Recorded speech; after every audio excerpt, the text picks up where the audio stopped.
जांभळे, हो जांभळे बाहेर या. हो मी पाहिलं तुम्हाला, बाहेर या. हो जांभळे बाहेर या. तुम्हाला काय वाटलं मी लपून बसलो इकडे? काय एक झुरळ आलं होतं इथे, त्याला शोधत होतो मी.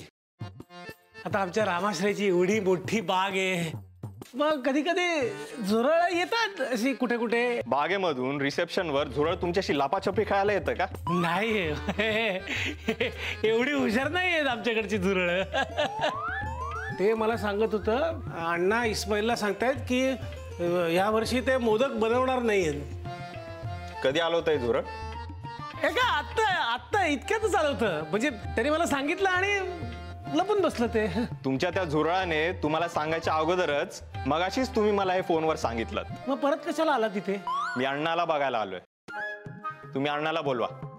नाही येणार ते, नाही येणार. आणि मोदक बनवणार पण नाही ते. नाही येणार ते. बरं का नाही येणार ते अण्णा? का नाही येणार? ते प्रसाद बनवतात. गणपतीत मोदकच बनवतात ना प्रसादाला. हा ते पहिल्या दिवशी ना. ते झाले बनवून, आता नाही. बरं का नाही बनवणार ते मोदक? किती प्रश्न पडतायत या माणसाला. ते अण्णांना मोदकाचा राग आलाय. हो अहो तुम्ही काय बडबडताय? तुम्हाला कळतंय का? हो अण्णा मोदकांवर का रागवतील? मग ते मोदक बनवायला खूप वेळ लागतो ना, रागावले. त्यांनी काय पहिल्यांदा मोदक बनवायला घेतलेत का? मला फक्त 60 मोदक हवेत, 600 नाहीत. तुम्हीच बोललात. 600 नको आहेत ना तुम्हाला, पण तरी त्यांना 600 मोदक बनवायला लागतात ना. तुमचे 60, यांचे 60, यांचे 60 करत केवढे मोदक बनवायला लागतात. रागवले ते. जाऊ दे, सोडून द्या, जाऊ दे. तुम्हाला मोदक द्यायचे नव्हते तर मग ऑर्डर कशाला घेतली? थांबा, चिडू नका. मी तुम्हाला एक आयडिया सांगू का? आपल्या बाजारपेठेत मस्त मोदक मिळतात. ते भिडे आहेत ना, भिडे, त्यांच्याकडे तिकडे घ्या ना. मला माहिती येते. पाटील आळीतल्या नमू काकूंकडे सुद्धा मिळाले असते. पार्वती आजींच्या किंवा सदाभाऊच्या खानावळीत सुद्धा मिळाले असते मला ते मोदक. किती माहिती आहे तुम्हाला घ्या. पण मी इथे यासाठी आलो कारण माझे पाहुणे मुंबईहून आलेत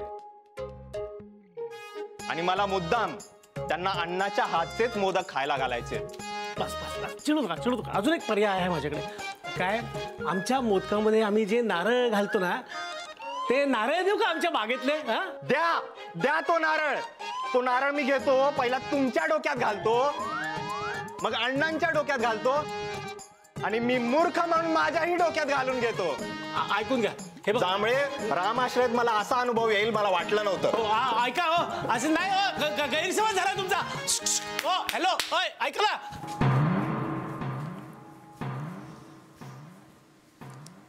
चहा आणलास? अत्रंग, मगाशी काउंटरवर काय चाललं होतं रे? काय नाही साहेब. काही नाही. माझ्या काही कानांचा प्रॉब्लेम नाही झालेला. मी ऐकलंय सगळं. नाही ऐकलं मी, पण कळलं काहीच नाही. गौरी,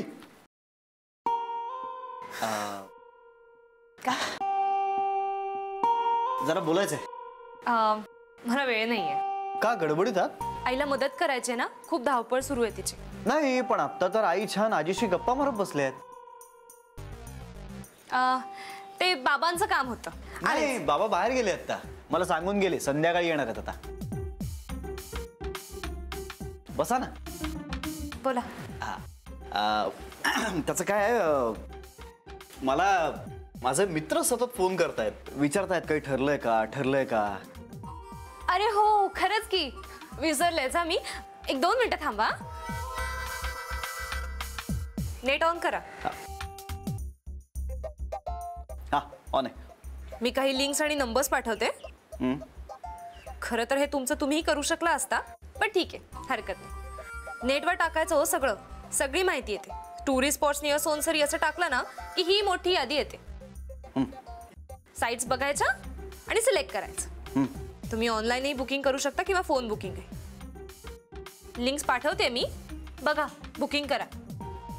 खरं तर तुम्ही एवढे परदेशी फिरलाय म्हटल्यावरती तुम्ही हे सगळं हजारो वेळा केलं असणार, हो ना?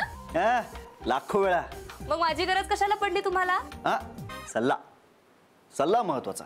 त्याचं काय आहे, इंटरनेटवरती सगळं छान छानच दिसतो, स्वतः अनुभव घेतलेल्या माणसाकडनं खरं काय खोटं काय हे कळतं ना.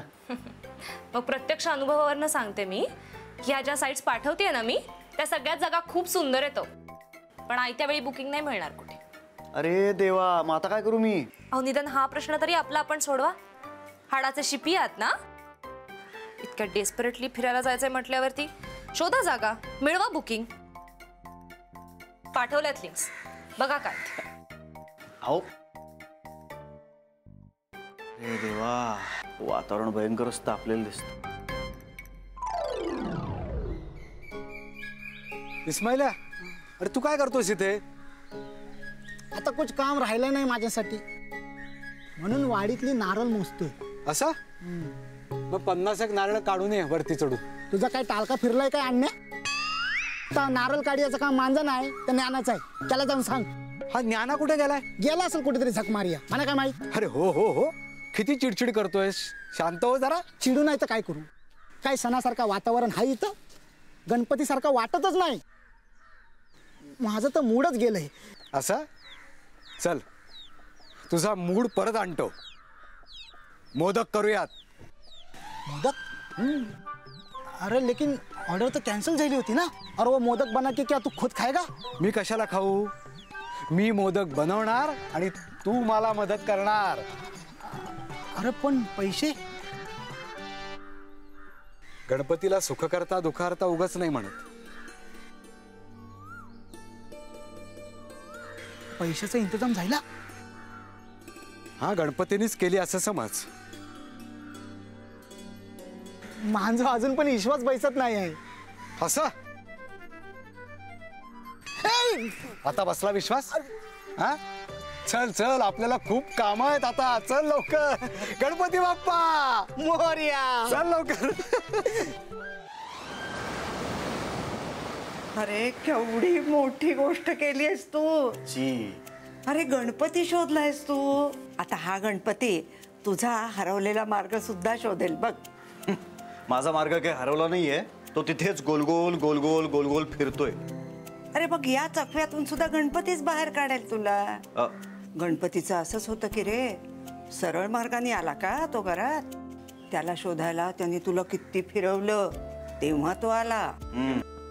तसंच आहे हे. अगं, त्याला शोधायला त्यानं मला एक कोड दिला होता.